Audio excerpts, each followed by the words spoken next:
आने लगे हैं घुगनी या आप बोलें काले चनों की चाट, जो कि बहुत ही मज़े की बनती है। आप इफ्तारी के टाइम पे बनाएं रमज़ानों में, तो बहुत ही मज़े की लगती है। तो आइए स्टार्ट करते हैं अपनी मज़ेदार सी रेसिपी। सबसे पहले हमने 2 सालन वाले चम्मच ऑयल डाले हैं और 2 अदद प्याज जो है दरमियानी साइज़ से, उसको हमने ऑमलेट के लिए जिस तरह हम प्याज चॉप करते हैं उस तरह से करके हमने डाल दिया है ऑयल में, और इसको हम थोड़ी देर पकाएंगे। जैसे ही ये थोड़े से सॉफ्ट होंगे तो उसमें मज़ीद चीज़ें ऐड करेंगे। आधा किलो जो है हम काले चने ले लेंगे। इसको हमने जो है सारी रात भिगो के रखा था सोडा डाल के।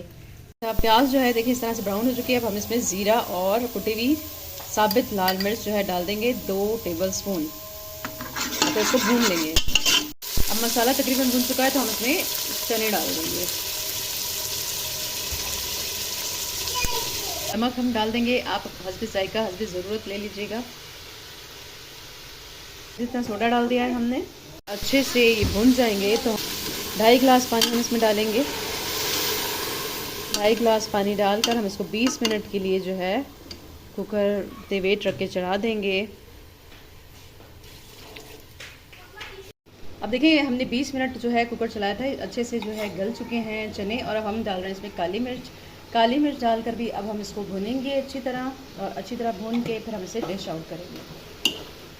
तो जी देखिए काले चनों की चाट कह लें आप इसको, वैसे बहुत से लोग इसको घुगनी कहते हैं, बिल्कुल रेडी है। और इसको जो है आपने किस तरह से करना है, एक प्याली में इसको निकाल कर आपने इसके साथ जो इसके लवाजमात हैं, जिसमें हरा धनिया है, ताज़ा प्याज जो है हमने चॉप कर लिया है बारीक, पुदीना है और हरी मिर्चें हैं और टमाटर हैं। जिस तरह हम चाट बनाते हैं इसी तरह से ऊपर डालकर ये सारे आप करेंगे, और भुना हुआ मसाला डालकर, और इमली की चटनी भी आप इसमें डाल सकते हैं। तो ये बहुत ही मज़े के लगते हैं। इफ्तारी के टाइम पे आप बनाएंगे तो सबको बहुत अच्छा लगेगा। देखिए आपने इस तरह से सर्व करना है इसको। आपने चने डालकर उसमें प्याज, टमाटर, हरी मिर्चें, धनिया और पुदीना डालना है, और ऊपर से जो है भुना हुआ मसाला डालें। मैंने अपने चैनल पर भुना हुआ मसाला भी सिखाया हुआ है आपको, आप वो डालें। और ऊपर से इमली की चटनी डालकर भी आप खा सकते हैं, चाहें तो आप दही भी डाल सकते हैं और लेमन भी डाल सकते हैं। तो आज की रेसिपी हमारी बिल्कुल रेडी है। और काइंडली आप मेरे चैनल पर नए हैं तो मेरे चैनल को सब्सक्राइब, लाइक एंड शेयर ज़रूर कीजिएगा।